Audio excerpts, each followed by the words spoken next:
Большинство осетин, проживающих ныне на исторической территории пригородного района, выходцы из Южной Осетии. Часть из них, в опустевшие ингушские дома, приехала добровольно, часть, повинуясь приказу. Село Сунджа. 17-19 век. Ингушское село Ахки-Юрт. Затем казачья станица. После революции и депортации казаков здесь вновь поселились ингуши. После депортации ингушей село стало осетинским.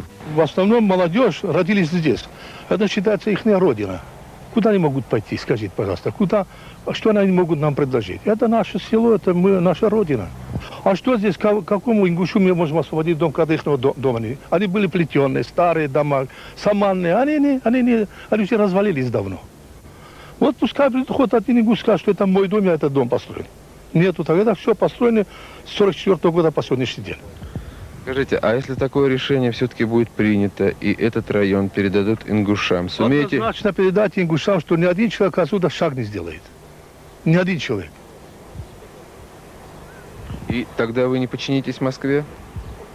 А Москва, если несправедливое решение будет в Москве, тоже неправильно. Это не могли так решить вопрос. Но это же война. Ну а что теперь делать?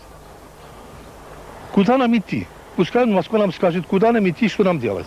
Притом, значит, мы уже давно здесь живем, с 1944 года. Теперь, значит, еще беженцы сюда, к нам приехало около 3000 населения душ. Куда их девать?